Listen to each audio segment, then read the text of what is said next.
To talk.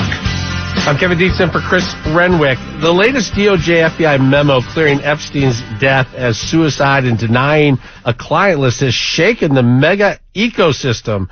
Donald Trump wants Republicans to get in line and move on from the decision, but it's a mess. It seems too big to bury. Influencers on the right say common sense tells us there has to be something there. It can't be a hoax the way Donald Trump says it is. How can it be with so many victims out there and Epstein's co-conspirator, Ghislaine Maxwell, in prison? So what now? What does Attorney General Pam Bondi do? What does Donald Trump do? Let's bring in David Dulio, Distinguished Professor of Political Science Department and Director of Center for Civic Engagement at Oakland University. Good morning, Dave. How are you? I'm well, Kevin. Good morning. Thanks for having me. Yeah, I don't know. Is it too big to bury? Can you just wait it out, move on, talk about something else? It doesn't seem like this one's going to go away. Well, I think that the White House is going to try all of those strategies that you just mentioned, but I don't think it's going away. The president has made this not necessarily a centerpiece, but he's talked about this for a long, long time.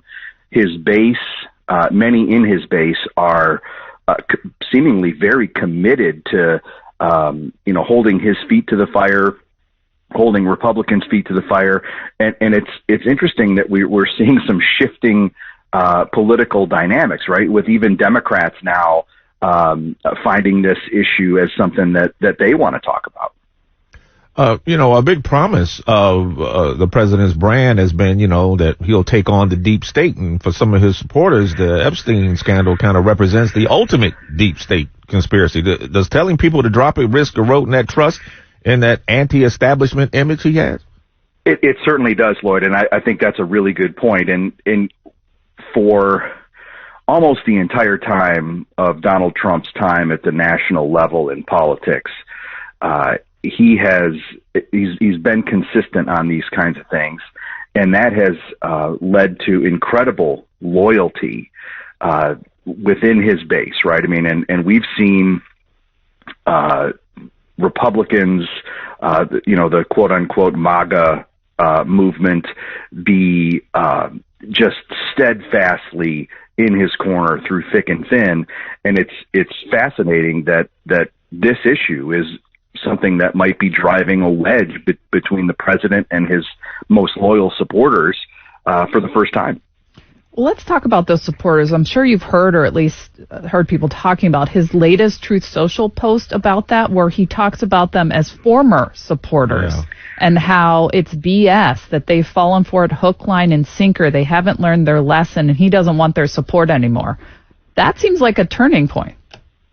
I would be cautious in jumping to any conclusions about any one statement from Donald Trump, right? We have seen over the years that he often speaks in hyperbole and, sort of over the top language. So I think that there's let's see how that plays out, because he could very well in the next day or so sort of reverse course on that, and it would be par for the course for him. But I think that it's just an attempt to do what Lloyd is talking about, where move on, right, and try to push things beyond it. But I think Lloyd's also right that this is the ultimate deep state example, and those folks aren't going to let it go, and they're not going to move on. I always think it's interesting what will sink a ship for someone politically. And I'm thinking back right now to like Hillary Clinton with the deplorables comment. It wasn't anything about policy. She had said something and it stuck. You never kind of know what's going to stick out there. Donald Trump, he won on issues like the economy and the border. I don't remember transparency being way up there on the list of issues during the election. And yet, Steve Bannon says this issue with Epstein and the lack of transparency, it could cost up to 40 House seats in the midterms here. Can an issue like that tank a presidency? Well, I think those are probably two different things, right? And I think Mr. Bannon, for his as good a political mind as he has shown to be in the past, I think saying that Republicans are going to lose 40 seats because of this issue is just way over the top. I think Republicans are, and as you know, Kevin, right, the midterms are always tough for the candidates of the president's party, and that's likely to continue this year, but not because of this issue, right? I mean, it is not one of those things that's going to sink the Republican congressional ship. But I also don't think it's going to sink a presidency either. And, Trump allies are defending Attorney General Pam Bondi, even though she's under fire with the MAGA movement. Does this fight kind of reflect some deeper cracks between the president's inner circle and the grassroots? Well, I think those, as we talked about, we're seeing cracks in the Trump base, and the just the tight knit sort of relationship that he's had with his supporters and his closest advisors, right? We're seeing cracks in that. You look at Bondi versus Bongino and right. and others, that are there. And I think that, we don't really know how this is going to go, because this is the first time that we've seen somebody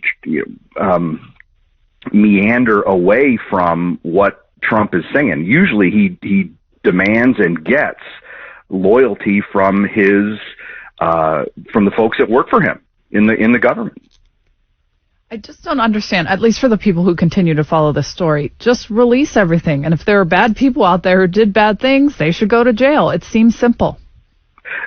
It really does, Jamie. And because it seems like a simple issue and decision really on the surface, right? How can you go wrong with transparency, right? That's especially right. when it comes to government entities, right?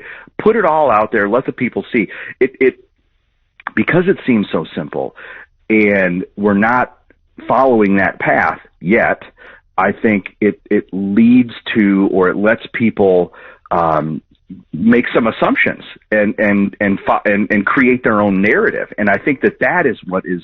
That's what becomes dangerous. Yeah, but the prosecutor's not supposed to do that. A prosecutor's only supposed to put stuff out there on people who are charged. You're not supposed to put everything out there from an investigation if charges don't come, and that's why she's in a bind, because they're not going to charge her. I'm not saying they shouldn't charge people, but it looks like that's what her decision is. And if she comes out now, she's in big trouble, because it won't satisfy anybody with right. whatever they release. So they probably just keep walking away from it and see how much damage is done. Dave Dooley, Distinguished Professor, Political Science Department, Director, Center for Civic Engagement, Oakland University. Thank you so much. Thanks, guys. All right, we're going to take a quick break. It's JR Morning.